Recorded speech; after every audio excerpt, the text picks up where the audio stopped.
Good morning. My name's Dave.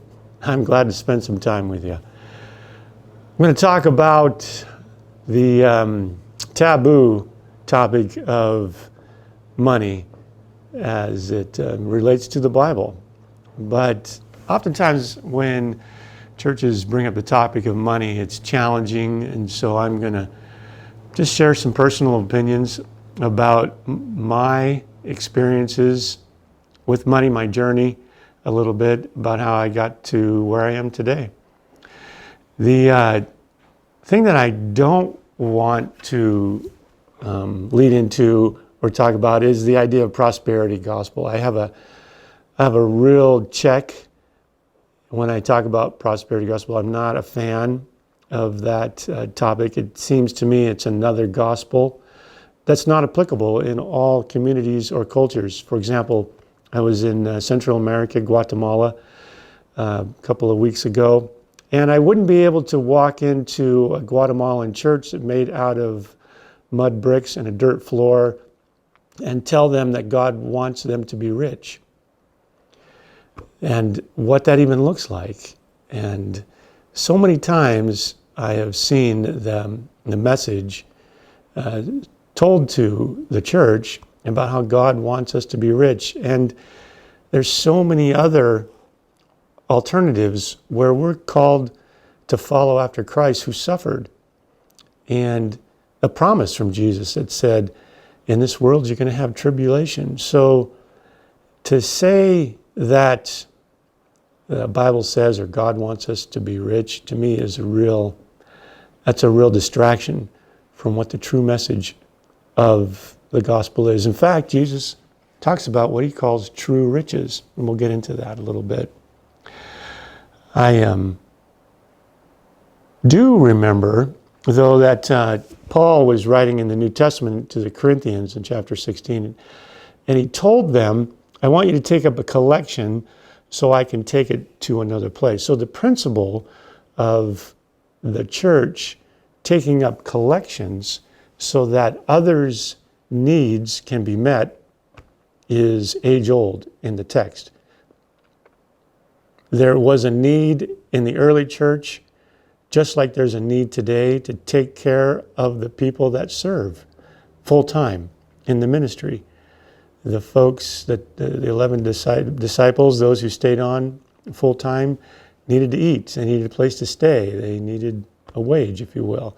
We experience that today. So the precedence of taking care of those that serve in the church is bullseye in the text, and its precedent is set from the very beginning when God established what was his original law in the Torah, in the Old Testament, in the first 5 books of the law of Moses, however you want to frame it. But he set up that there was one group out of 12 groups, there's 13 actually, but one of the groups didn't get named or numbered, the Levites, and they were to take care of God's house and work in the capacity of taking care of the people that were in need, the strangers, the aliens, the widows, the orphans. And how'd they do that? They were paid by the rest of the nation, or the other 12 tribes. And so this principle of taking care of those that serve and work in God's house is unprecedented. There's lots of precedents, I should say, for that. One of the things that I like to think about when I think of investment as a business owner is return on investment. And it's not a new concept, it's actually a biblical principle. In the Bible, it's called sowing and reaping. But in business terms, we call it a return on investment, or as we refer to it often as ROI. And there are concepts that Jesus talked about that are, and other New Testament writers that talk about this principle of sowing and reaping. And it's not just in economics.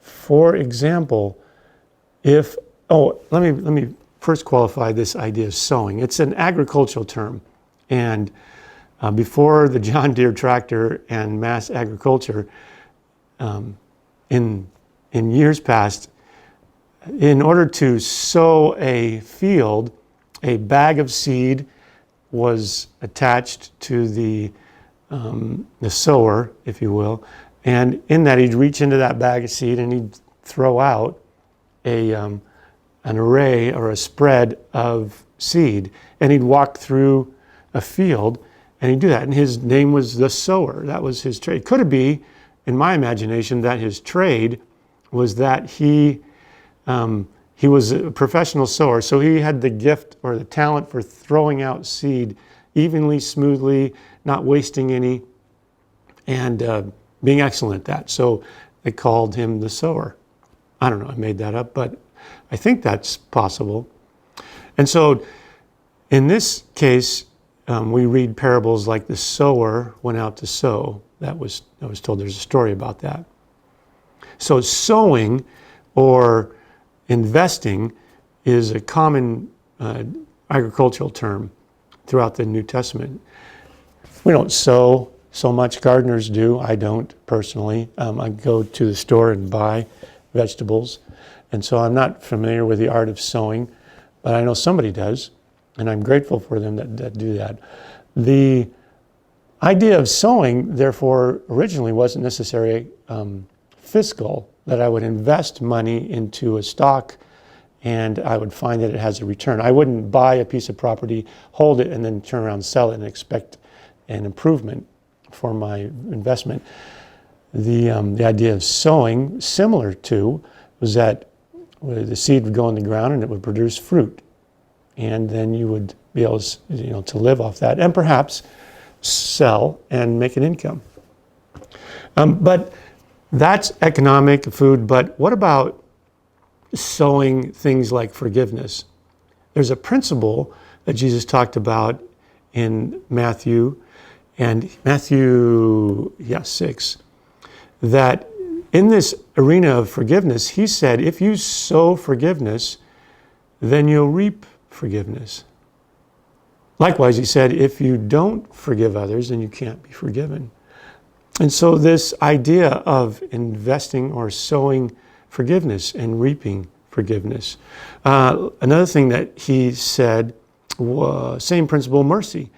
For those who show mercy, they'll be given mercy. Now, this alludes to the fact that who's doing the forgiving and who's showing the mercy, that it's my job to forgive somebody, for example, when they cut me off in traffic.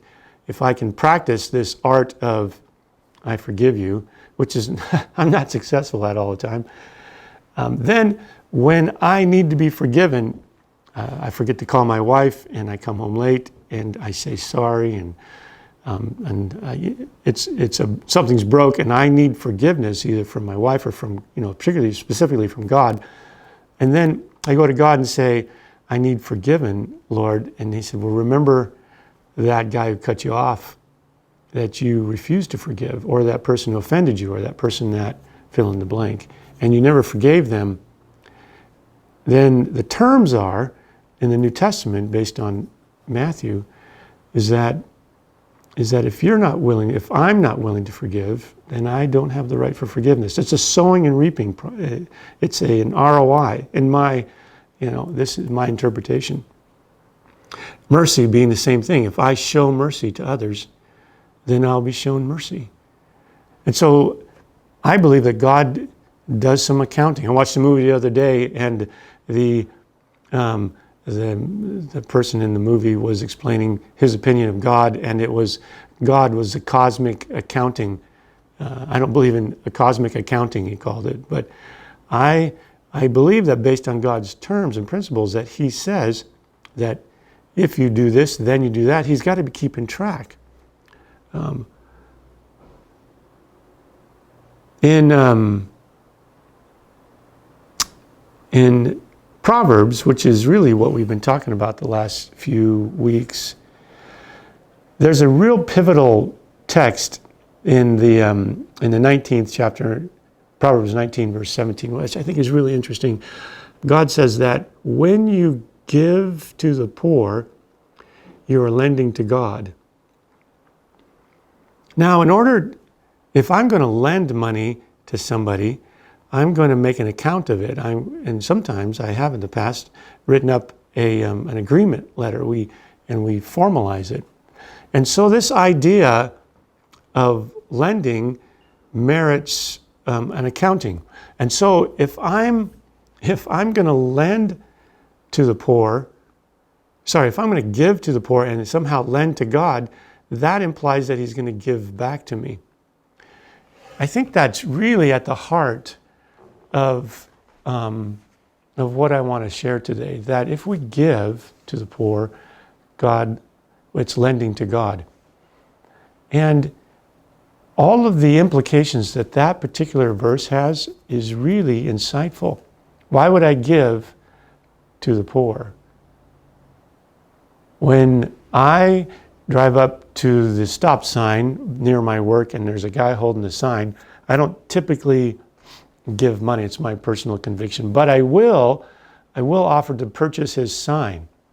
And so we have a transaction. He has something of value, I have something in value, and we create a trade. He's got something I want. So I've bought signs from guys on the corner, $5, $10, $20 sometimes. And we've negotiated also. It's quite fun. But I feel like when I drive away that we've had an exchange, and it's not me giving charity, it's us having an exchange of value. And I personally think that it brings value to something that they've done, developed, and created. And so I practice that.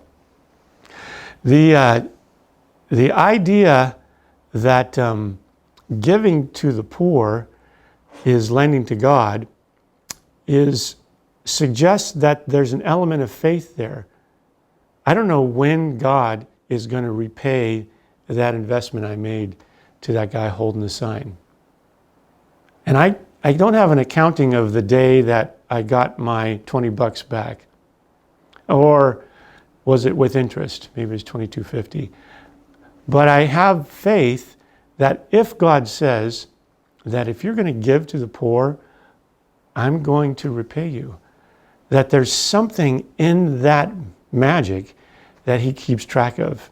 And I find great comfort in knowing that as I invest my resources that he's trusted me with into another human being who might happen to be poor, that God keeps an eye on that, and he keeps track of that. Just like when I show mercy, he's going to show me mercy. Just like when I forgive others, he's going to forgive me. I think those are all part of the principles of this thing that I put under this umbrella called sowing and reaping. There's this wonderful story that we'll talk about later in Luke that talks about, I'm going to call him a purchasing agent because that seems to be the most applicable, but one of the employees in a company who took care of the owner's money. And at the end of the story, Jesus sums up the story, the parable, by saying, if you're faithful in little, you will be faithful in much. Likewise, if you're unfaithful in little, you won't be faithful in much. And this is a principle that we practice when we hire new employees. We give them very small tasks to do early on so we can observe that we've made the right decision, because we start out in a trial period. So for the first 90 days, we get to test each other. Did I make the right choice coming to work for you? Did I make the right choice deciding that we wanted to hire you? And for 90 days, we give and take. So we start out with these small tasks. And we look for attitude, we look for competence, we look for character, we look for continuity in the culture that we're building. We just have all of these check marks that we have. But we don't ask them to make large fiscal decisions. We don't sit new hires down in front of our largest clients, our longest, oldest, most trusted clients.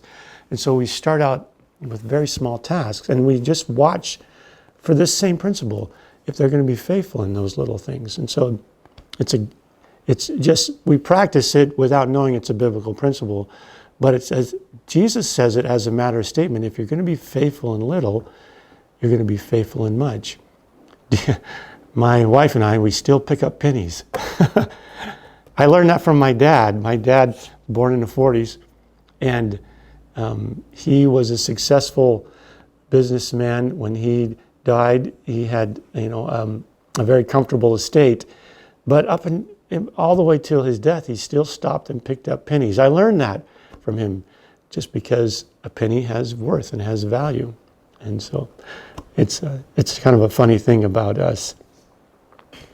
In Timothy, there is a principle also about money, and it's about loving money.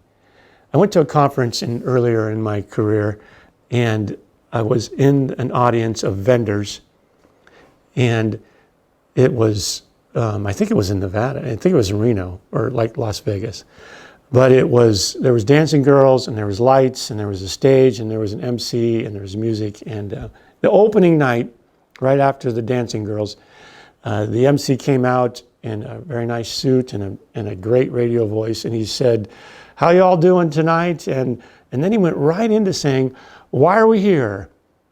And then I thought, well, we want to learn about the products, we want to network, and without anybody being cued, there was no cue cards or anything like that, everybody yelled simultaneously, "Money," at the top of their lungs. Money! I think there was some alcohol flowing, possibly, at the beginning of that. But everybody knew what to say. We were there for money. In Timothy, Paul writes that the love of money is the root of evil. I was talking to somebody the other day who misquoted that, and I just observed it because I don't need necessarily have to correct anybody but my children. But they said, money is the root of evil, and I thought how often that perception gets communicated. Money's not evil, no more than food is evil. Eating a lot of food could be considered evil, the negative effects. Loving money, interestingly enough, Paul writes, is the root of all evil. And so in thinking about that, if I love money, as a majority of that audience, I'm going to suggest was in love with money, there is a potential that the rest of the evil things that come as a product of that love for money is because at the very heart of wickedness, there's a love of money. Oftentimes we say, follow the money. In any kind of detective or crime movie, they're always tracing the bank accounts. And which is a tell. If I sat with you and said, let's just go over your bank account, and I looked and saw in your register, in all your activity, that you spent 90% of your income in drive-through restaurants, fast food, that would be telling. I would say, without knowing you, I would say, I'm going to guess that you like fast food restaurants. You say, how did you know? I said, well, yeah, you have a lot of activity. Where our heart is, our treasure will be, Jesus said, but how you spend your money that's the tell. And so I think that, when Paul says the love of money is the root of all evil, it's not the money that's evil, but it's the love of money. But then the implication is, what are you going to do with the money that you have? And so if I spend all my money, or 90% of my income on drive-through, then I'm going to be unhealthy and overweight, and they'll have social problems and maybe some anxiety or mental issues or challenges.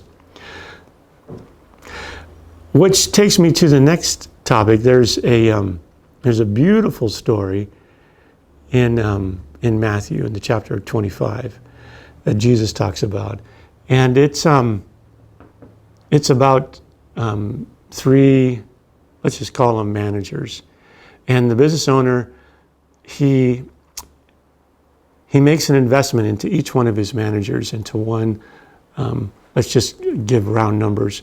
And so to one, he gives $500,000, and to one, he gives $250,000, and to a third, he gives $100,000. And then he says, I'm going to be out for an extended period of time. I'm going to be in Europe. We're starting a new division, and I won't be back for 9 months, maybe more. I want you to run the shop.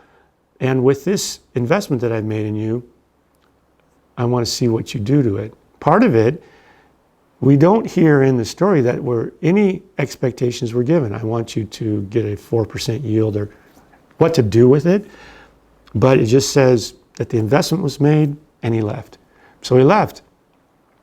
And in a summary, the text says that the manager who was given $500,000 tripled it. So he's got 1.5 mil in the bank account by the time that the owner comes back. In 9 months, that would be pretty amazing. And the person that was given $250,000, he doubled it, and so he came back with $500,000. And then the person who was trusted with $100,000, the narrative says that he was wicked and lazy, and so he hid the investment. So a mattress in the backyard, something, but he kept it safe. The owner came back, he had an accounting, he sat with the guy that he gave $500,000 to, and he said, here's 1.5 mil that I've created in your absence. And the owner said, wow, well done. And he says, good and faithful is the characteristics that he gives him. And that was a report. So obviously he kept his job. The second manager, you gave me $250,000, here's the $500,000, good job, good and faithful, same title. And then the third guy came in and gave him his $100,000 back and said this, very interesting. He said, I knew that you were a man who would try and collect from areas that you really didn't invest in. I knew that you were exacting. I knew that you were difficult to work for in that you had expectations. So I didn't want to make any mistakes. I wanted to be safe. And so here's your $100,000 back. And he got the title, wicked and lazy. And so I can associate from the text based on that if I am trusted with and some kind of skill, talent, investment, financial, children, a wife, friendships, whatever I'm trusted with, that my job is not to just keep it safe. My job isn't just to protect it, but I've got to practice this concept of multiplication, because I want to be good and I want to be faithful. And then on that day, as I often imagine, I have to give an account. What did you do with what I trusted you with? And I want to say, here, you trusted me with this, my children, my marriage, my job, my resources, my talents, my abilities, this temple, this body I drag around, and here's what I did with it. And I really want to hear good and faithful. Good job.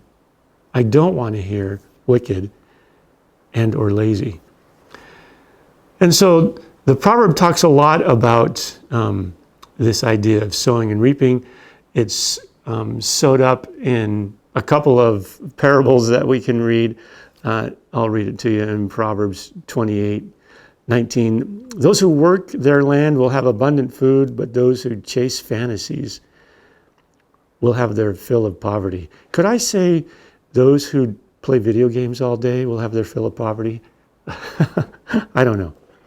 And also in 13:4, the soul of the sluggard desires but has nothing, but the soul of the diligent shall be made fat. A couple of just real practical proverbs that talk about the importance of staying diligent, plain old hard work. I told my kids for their whole life, if you don't work, you don't eat. That's a quote out of the New Testament. And I was really pleased that they stuck with that. And so this principle of giving is earnestly a principle of faith. That what God trusts me with is one day I'm going to have to give an account for. And so part of the investment that I believe that the text and the precedents in the scripture suggest is that the church is one of the recipients of my investment. In Malachi, God says, test me. In giving 10% away to his house so that the poor can be taken care of, the widows, so that we can make sure that our youth program is alive, our children's program is alive, so that our pastors can show up when there are funerals and weddings and tragedies and family needs and celebrations and all the things that we want a pastoral staff to be available for. We have to invest in that. And so the precedence in the Old Testament was 10%. The precedent in the New Testament is give. Either way, it's going to cost me something. And the promise of that is that God said, test me. See if I won't take care of you. Just like he said, when you give to the poor, you're lending to me. See if I won't take care of you. So it becomes an exercise of faith that I invest, I take 10% or more, and I give that away with a belief that God, in his accounting, in his cosmic accounting, is going to keep track of what I've done and he's going to take care of me. And I'm not saying that he's going to bless me and make me rich, but he's going to take care of me. And whatever that means, that when I show mercy, he's going to show mercy to me. When I forgive, he's going to forgive me. And somehow he keeps track of all of it. And when I invest in his work, he's going to take care of me. And so that's what I want to share with you about it. I'm grateful again for the time that I've got to share with you. Thanks for letting me run a little long. We'll talk next week, or somebody's going to talk next week. So God bless you. Thanks.